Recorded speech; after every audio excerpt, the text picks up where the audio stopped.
The moment she said those words, "If you don't like it, divorce me," something inside me went painfully, terrifyingly still.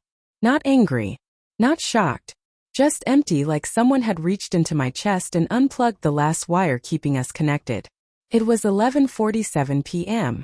I remember because I kept staring at the timestamp on her message, rereading it over and over. She'd sent a picture too. Her inside a club, neon lights cutting across her face, her arm wrapped around a male friend she always swore was just part of the group. Her smile was wide, carefree, like she wasn't married, like I didn't exist. I was sitting on the edge of our bed, phone in hand, trying to process how the woman I loved had so casually thrown a grenade into our marriage. She didn't see it as betrayal. That's what hurt the most.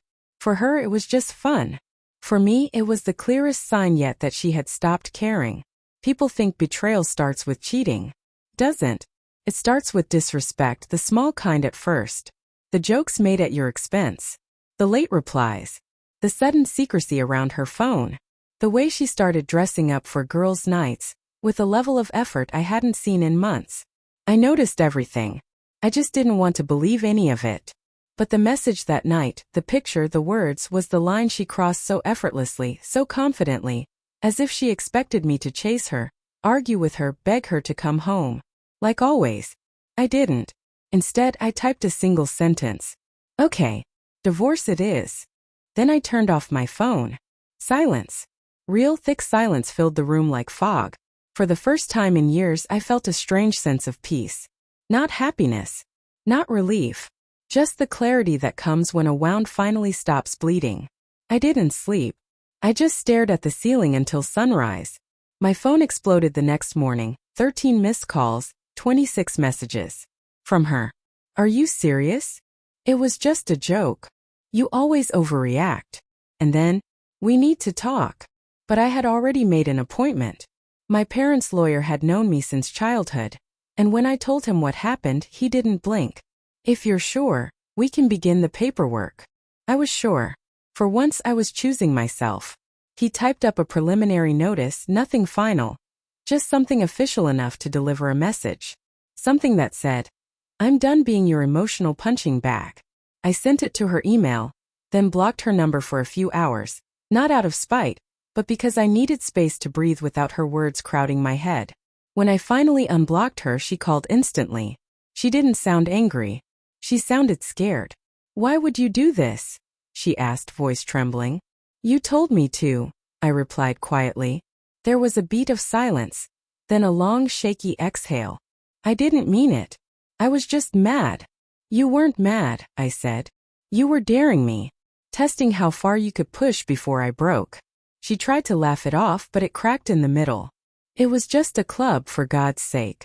Everyone goes out. Does everyone send their spouse a picture with another man and tell them to file for divorce? Nothing. Just breathing on the other end." She came home that evening.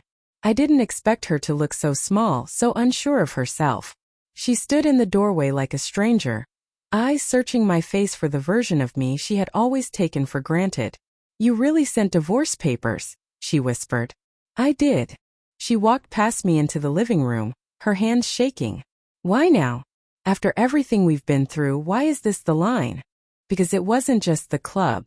It was the last year of slow erosion. The dismissive comments. The unexplained absences. The way she stopped saying goodnight. The way she stopped reaching for my hand. The way she kept choosing everyone else over me. And the worst part, the way she acted like my hurt was an inconvenience, something she didn't have the patience to deal with. She sank onto the couch and covered her face with her hands. "I thought you'd fight for me like always." I sat across from her, not beside her. "I did fight for you," I said. "Every day. You just never noticed." She started crying then. Not dramatic sobs, but the quiet panic kind that comes when you realize you've pushed someone too far. "I messed up," she whispered.